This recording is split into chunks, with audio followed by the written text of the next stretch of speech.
हाय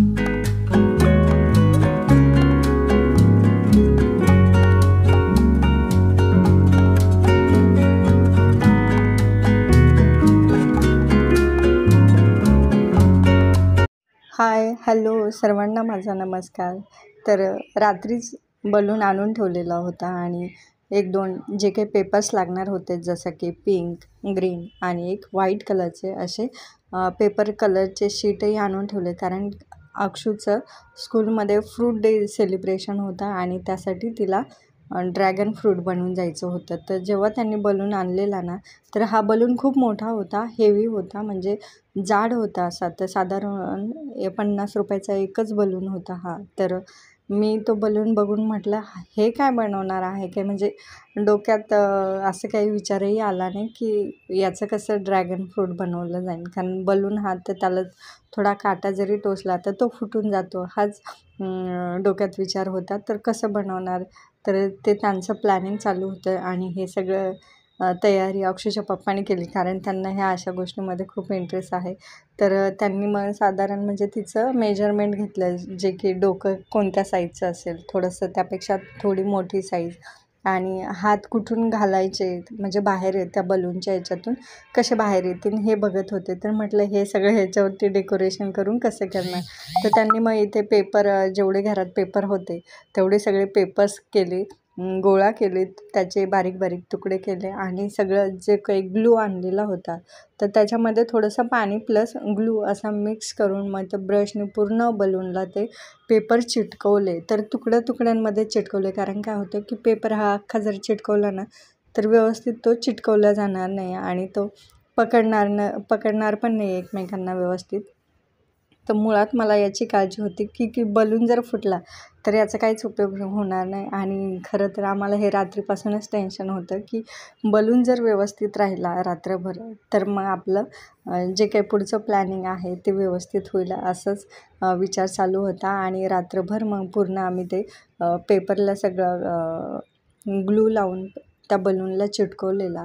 तर सकाळी उठल्या बघितलं तर बलूनमध्ये म्हणजे व्यवस्थित चिटकवलं गेलेलं होतं ते पेपर, छान असं व्यवस्थित सुंदर कडक झालं होतं ते, कारण आपल्याला कडक बनवायचं होतं. तर कारण अक्षूला आज सकाळीच जायचं होतं शाळेत, तर त्यांनी टायमिंग म्हणजे थोडासा उशिराच ठेवला. तर सगळी तयारी करायची होती, तर अर्धं काम झालेलं होतं, कारण सगळं बलूनवरतीच तर डिपेंड होतं. तर मग इथे थोडीशी कटिंग वगैरे करून घेतली पिंक पेपरची, आणि ग्रीन कलरचा जो पेपर होता तर ते अशा प्रकारे तयार केले, जे की ड्रॅगन फ्रूटचं वरचं जे साल जे म्हणतो ना आपण, तर त्याप्रमाणे त्याची कटिंग केलेली. तर बलून याच्यातून तो व्यवस्थित असं म्हणजे त्याला वरती बांधलेलं होतं, तर तो हळूच बलून त्यातून काढून घेतलेला आणि व्यवस्थित छान असं त्याचा माठाचा जसा आकार किंवा आपण जसं म्हणतो ना ड्रॅगन फ्रूटचा आकार, तर त्याप्रमाणे त्याचा आकार एवढा छान आणि सुंदर आणि कडक झाला, म्हणजे खूप जे आपण म्हणतो ना सॉफ्टपणा पाहिजे तर तसा सॉफ्टपणा नव्हता. व्यवस्थित असा ड्रेस व्यवस्थित तयार होईल यानुसार तो छान असा कडकपणा आलेला होता. तर मग ड्रॅगन फ्रूट कसं, तर पिंक कलर, थोडासा ग्रीन कलर आणि मध्ये जे कट केलं ना तर एक तर रेड कलरचा असतो, नाहीतर मग तो व्हाईट कलरचा असतो. तर अख्खा आपण जर पेपर जर चिटकवला असता तर तो व्यवस्थित चिटकल्या जाणार नव्हता. तर म्हणून पूर्ण मग ते पेपरचा जो व्हाईट पेपर होता तो पूर्ण उभ्या अशा पट्ट्यात कट करावं लागला, आणि त्या उभ्या पट्ट्या पूर्ण त्या जो काही आपण बलूनसारखं बनवलं होतं ना त्याला वरून ते खालपर्यंत आपल्याला व्यवस्थित छान असं चिटकून घ्यावं लागलं. पिंक पेपर पण पाठीमागून असा व्यवस्थित चिटकून घेतला, आणि जे थोडंसं साईडने म्हणजे ड्रॅगन फ्रूट जाणवलं पाहिजे, दिसलं पाहिजे, तर त्यासाठी आपण अशी त्याचं डेकोरेशन केलेलं. तर वरती पण मुकुट म्हणून मग ते डोक्याला बांधण्यासाठी केलेलं. तर अशा प्रकारे छान अक्षू तयार होऊन स्कूलमध्ये गेलेली. तर सकाळी आज गुरुवार तर म्हणून म्हटलं उपवासाचं खिचडी खायचा खूप कंटाळा येतो, तर म्हणून मग आज थोडेसे रताळे हे गॅसवरतीच भाजवलेले. तर आज मुलांच्या टिफिनमध्ये छान असे कोबीची भाजी आणि पोळी बनवली होती, तर त्याबरोबरच लगेच भाकरीही टाकून घेतला. तर सकाळच्या कामाला आज सगळा उशीर झालेला होता, कारण अक्षू उशिरा गेली तर कामाला पण उशीर झाला आणि मग कंटाळाही आला. तर पहिले भांडे वगैरे लावून घेतले, स्वयंपाक तर ऑलरेडी झालेला होता सगळा. तर पहिले भांडे लावून घेतले आणि जे काही किचन आवरायचं होतं ते आवरून घ्यायला सुरुवात केली. भांडे लावले की म्हणजे काही दिवसभराचे भांडे असतात, चहा पाणी स्वयंपाकाचे, तर तेही भांडे घासायचे होते. आणि आजच्या दिवशी ॲक्वागार्डवाल्याला बोलवलेलं होतं. बरेच दिवस झालं पाऊस, म्हणजे साधारण 8 महिने होत आले की ॲक्वागार्डवाल्याला बोलवलंच नव्हतं. आणि पावसाळ्यातलं पाणी एवढं खराब येतं पावसाळ्यात, आणि म्हटलं त्याची क्लिनिंग ही करायलाच पाहिजे. कारण एवढं खराब पाणी आणि त्याच्यात माती निघते. कमीत कमी आपल्याला घरी पण करता येते, पण ती सर्व्हिसवाल्यांकडेच दिलेलं आहे. तर साधारण वर्षातून ते 4 वेळेस म्हणजे चक्कर मारतात. तर त्याप्रमाणे म्हटलं आज ते येणार आहे तर किचन सगळं आवरून घेऊया. कारण किचन बेसिन पूर्ण रिकामं त्यांना पाहिजे असतं, आणि त्यांनाही मग ते साफसफाई करायला थोडंसं जड जातं किचनमध्ये. म्हणून म्हटलं पहिलं किचन आवरून घेऊया. आणि झाडून वगैरे झालेलं होतं, परंतु सकाळी एकदा झाडून झालेलं होतं. परंतु घरात आता सध्या एवढं धूळ येते ना भयानक, म्हणजे गॅलरीत जरी गेलं तरी पायाला धूळ लागते, आणि घरात जरी आलं तरी पायाला तेवढीच धूळ लागते.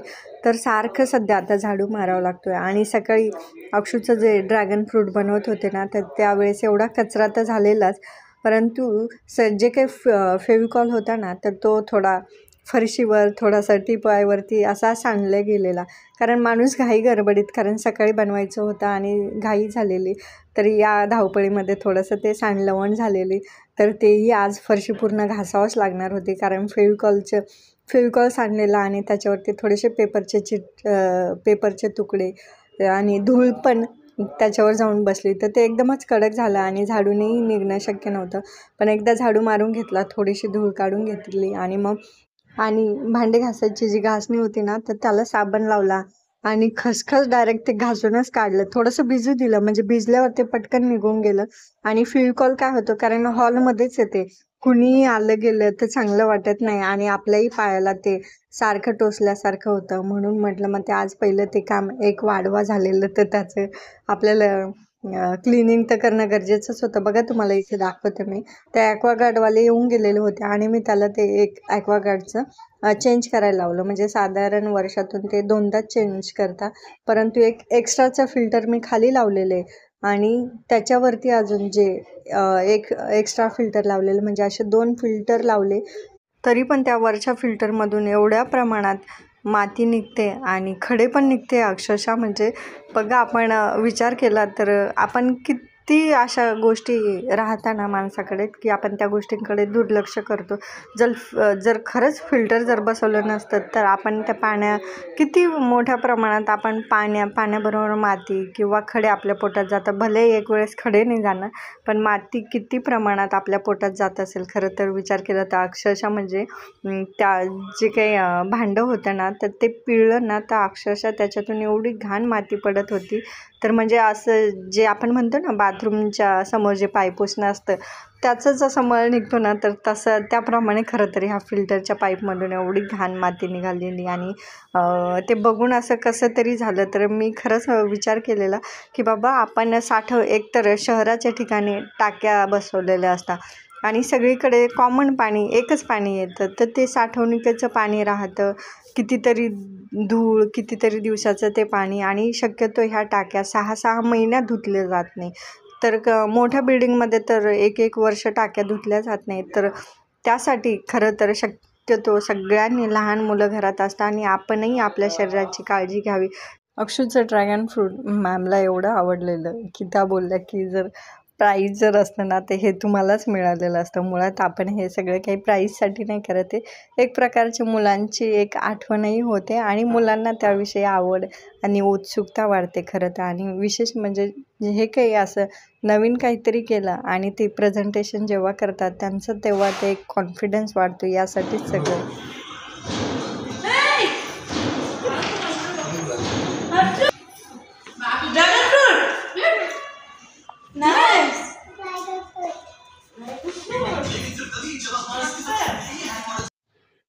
संध्याकाळचे 5 वाजलेले होते, आणि 5 वाजले की चहा पाहिजे. तर लगेच स्वयंपाकालाही लागले, कारण आज मंदिरात जायचं होतं. आणि आजचा दिवस हा खरं तर म्हणजे सगळ्या गोष्टी पटापट करायच्या असतात, कारण मला संध्याकाळी आवरून मंदिरात जायचं असतं. कारण मंदिरात जर गेलं ना, तर तिथे भरपूर वेळ जातो, कारण तिथे मार्गदर्शन केलं जातं, आणि प्रत्येक माणूस हा एक ना विद्यार्थी असतो. जोपर्यंत तो म्हणतो ना आपण शेवटपर्यंत श्वास घेत असतो तोपर्यंत तो एक विद्यार्थी असतो आणि कुणाकडून ना काही ना काहीतरी माणूस हे शिकत असतो. तर तिथे गेल्यावर खरंच खूप प्रसन्न आणि छान वाटतं खरं तर मुळात. आणि तिथं मलाही कळत नाही, जेव्हा मी मंदिरात स्वामींचं दर्शन घ्यायला जाते किंवा रांगेत उभा राहते, तर अक्षरशः म्हणजे कळत नकळत माझ्या डोळ्यातून धारा यायला सुरुवात होते. आणि कधी-कधी मला हा प्रश्न, जेव्हा मी लहान होते ना, तर जेव्हा कोणी मंदिरात यायचं ना, तर तेव्हा मला असा प्रश्न पडायचा, की ह्या लोकांच्या डोळ्यातून का पाणी येतं? म्हणजे असं काय देवाकडे मागत असेन? की मी 1-2 जणांना असं विचारलंही होतं खरं तर. तर ते बोलले, की भाव असतो म्हणे. त्यावेळेस खरं तर मी लहान होते आणि मला हे असं काही म्हणजे कळतही नव्हतं मुळात. पण जेव्हा आपण आपल्यावर स्वतः येतं आणि जेव्हा आपण अनुभवतो ना ह्या गोष्टी, तर तेव्हा खरंच त्याचा एक काय म्हणता येईल अनुभव किंवा अनुभूती किंवा स्वामीविषयी असलेलं प्रेम कदाचित खरं तर ह्या सगळ्या गोष्टी यातून जाणवतात. आणि मग मंदिरात गेलो तर आज मंदिरात एवढी भयानक गर्दी होती, कारण गुरुवारच्या दिवशी एवढी गर्दी असते, तर साधारण 10 वाजेपर्यंत गर्दी असते. तर मंदिरात दर्शन वगैरे घेतलं आणि तिथे छान अशी पालखी फिरत असते, तर दर्शन वगैरे घेतलं आणि मग नंतर आलो ते दत्त महाराजांच्या मंदिरात, जे की पहिलं स्वामींचं दर्शन घेतो आणि मग येता येता लगेच MIDC आहे, तर तिथे हे दत्त महाराजांचं मंदिर आहे. तर खूप सुंदर आहे, छान स्पेस आहे आणि एकदम शांतता आहे मुळात. तर मंदिरात आल्यावर शांत वाटतं आणि कुणी ना कुणीतरी मंदिरात हे येतच असतं.